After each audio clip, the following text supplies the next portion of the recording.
Existen lugares donde los delincuentes esquivan balas a punta de rezos, donde los pueblos son arrasados hasta 100 veces por los ejércitos de la guerra y donde un padre habla en las calles con el fantasma de su hijo asesinado. ¿Qué posibilidad existe de que un día cualquiera te encuentres en una tienda a uno de los grandes cronistas colombianos? José Navia. Sí, ¿cómo vas? ¿Cómo estás? Bien, ¿qué tal? ¿Cómo va todo? Pues bien, bien. Hoy, en Señal Literaria, un maestro de la crónica, José Navia.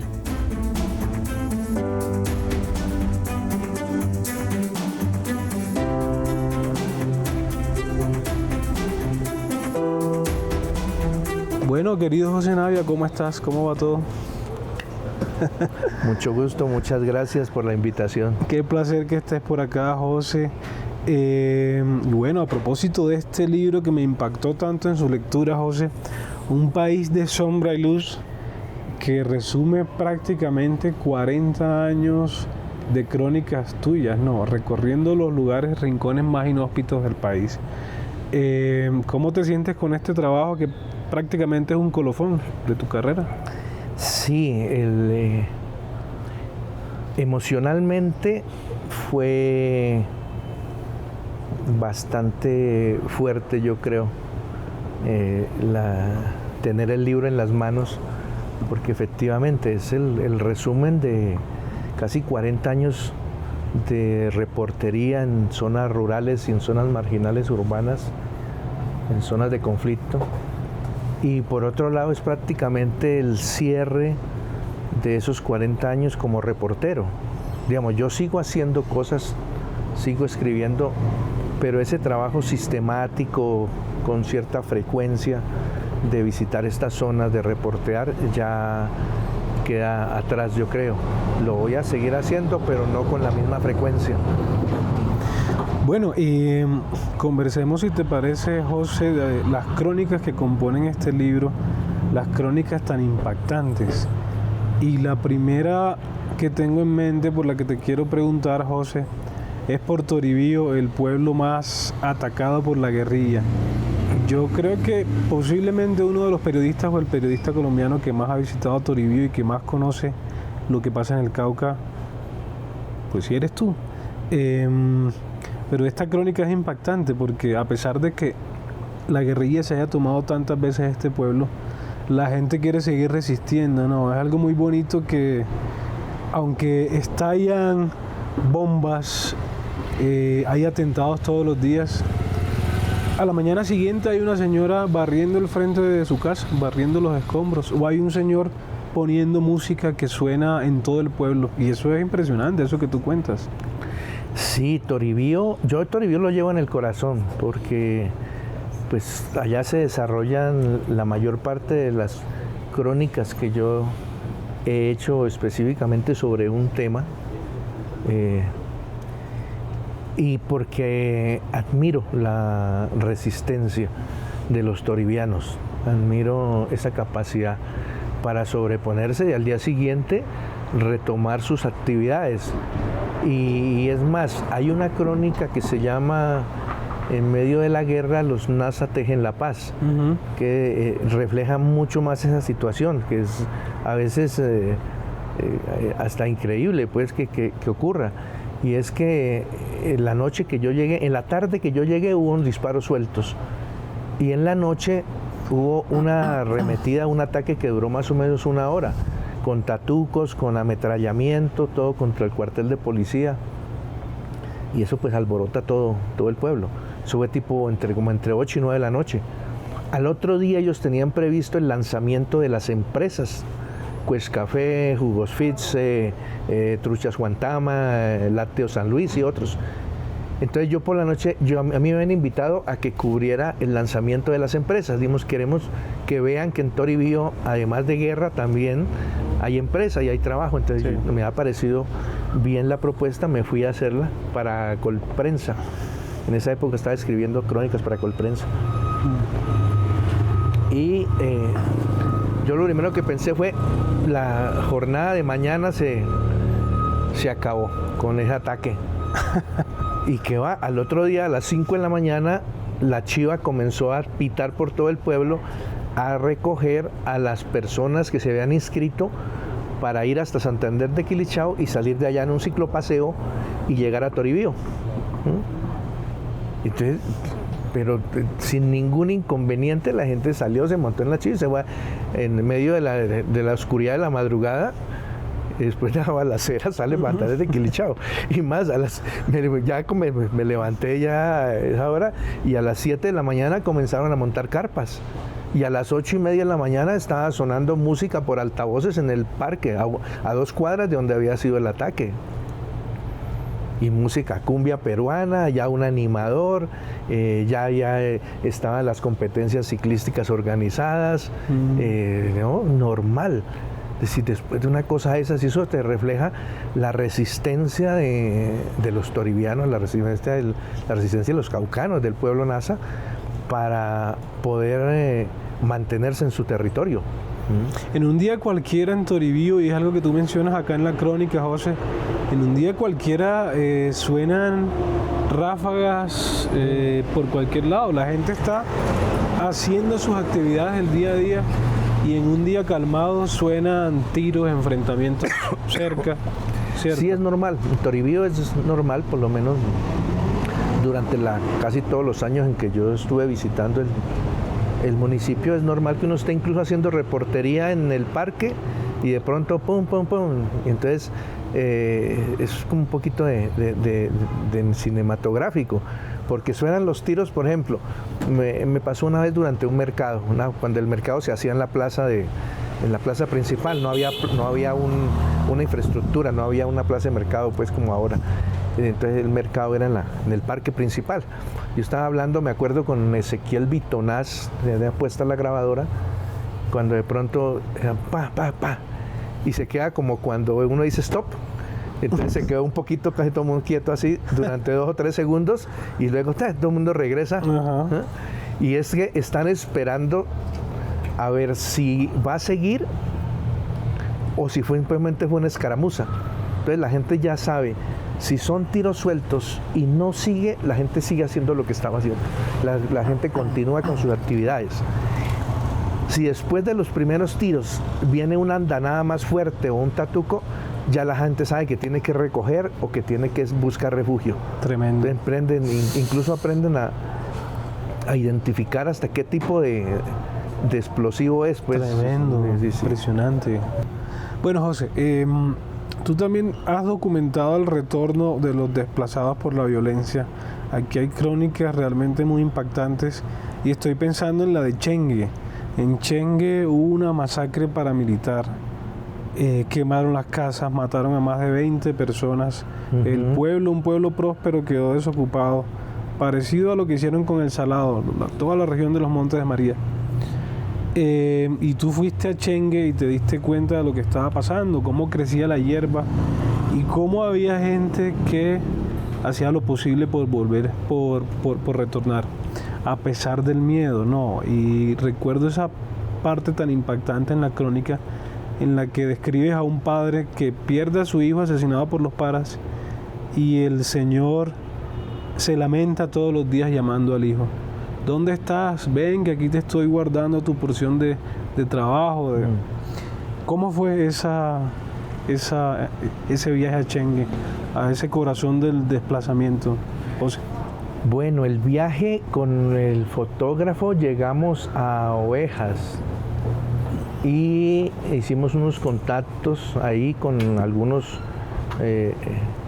habitantes de Chengue. Yo telefónicamente había hablado con uno de ellos.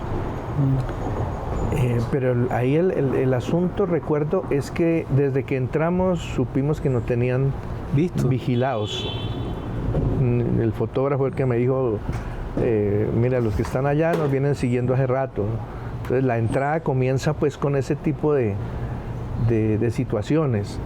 Nosotros dormimos, porque no había más, tenemos que dormir en uno de estos hotelitos que hay al borde de la carretera, un hotelito para camioneros, junto a una bomba. No hay ninguna seguridad absolutamente de nada. Una bomba y un hotelito tirados ahí en medio de la carretera en esta zona, y había un pequeño restaurante también. Cuando llegamos al restaurante, los muchachos llegaron ahí también, nos siguieron hasta allá. Entonces uno duerme pues con la incertidumbre de que si van a tomar alguna decisión frente a nosotros.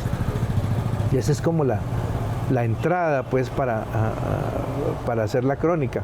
Y al otro día, muy temprano, hemos acordado con un par de habitantes de allá y con un profesor que íbamos a ir en un campero que contratamos, y salimos muy temprano, pero subimos que todo el tiempo estábamos como con esa vigilancia encima, ¿no?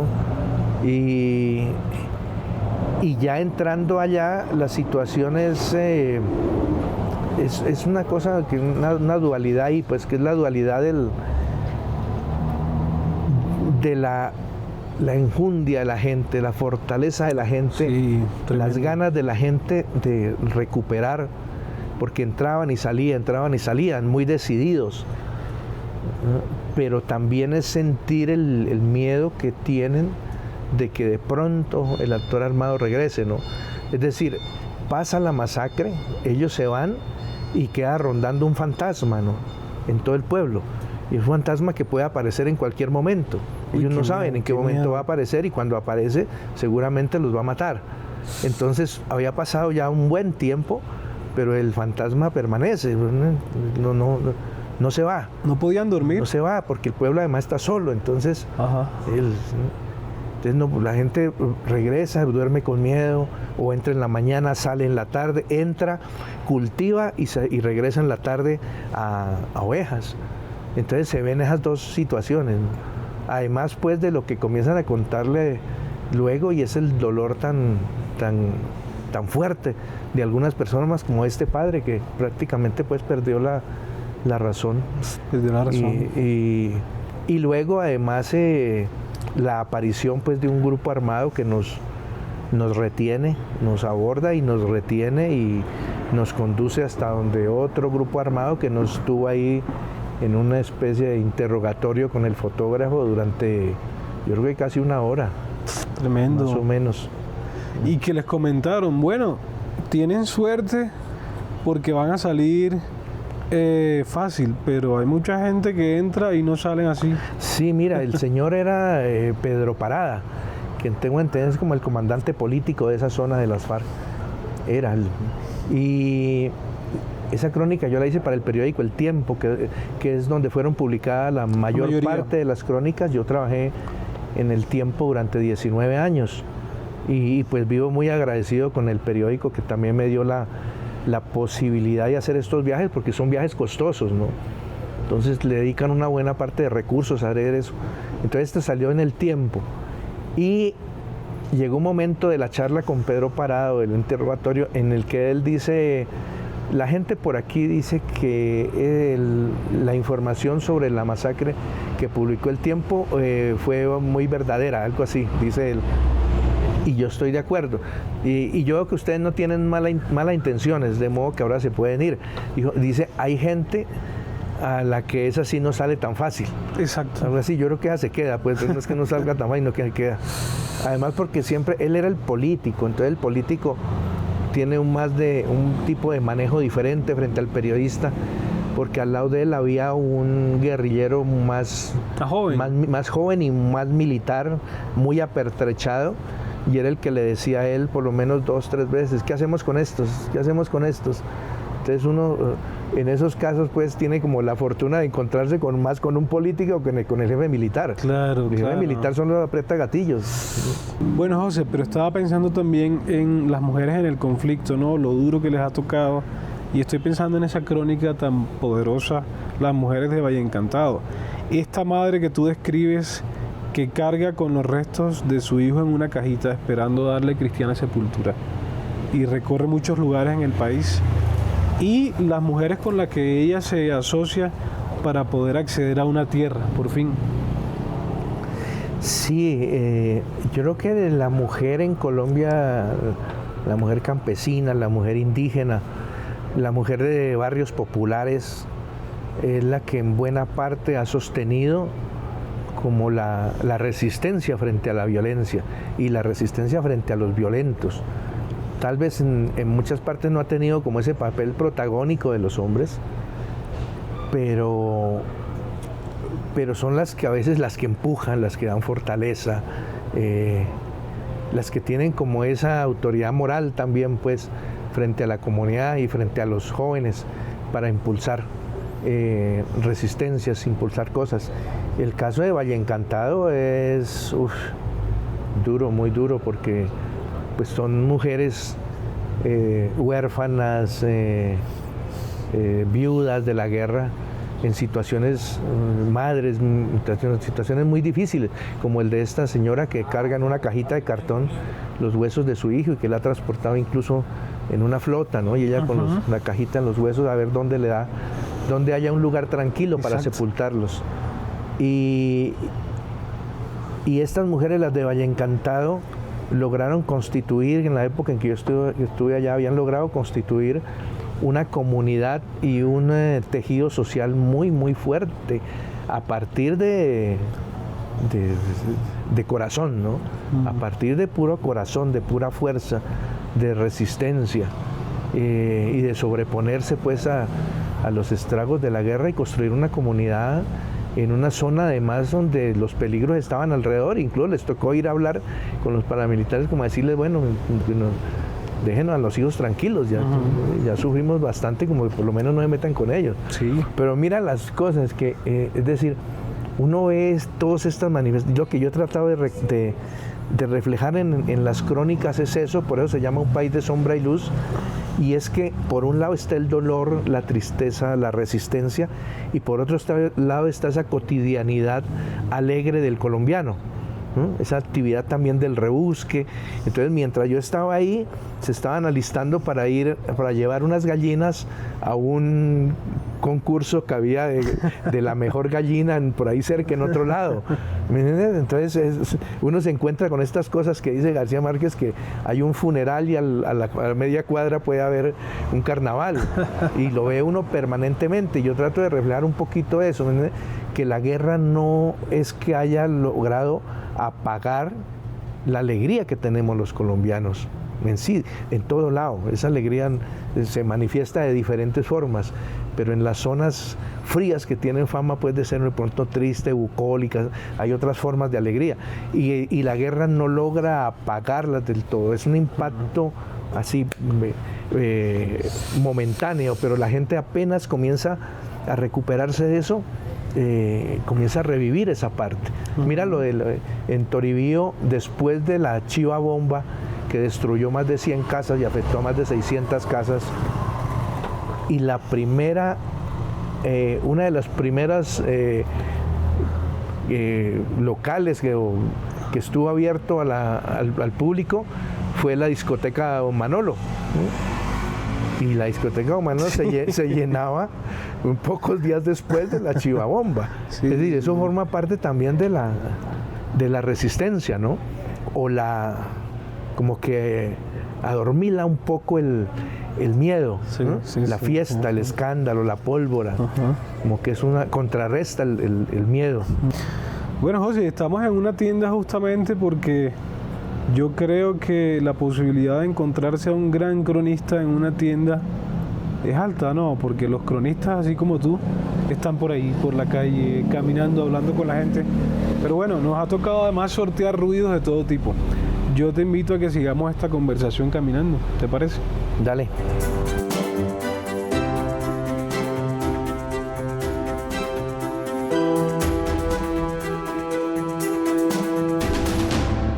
José, aquí también hay unas crónicas muy impactantes sobre lo que fue el paramilitarismo, ¿no?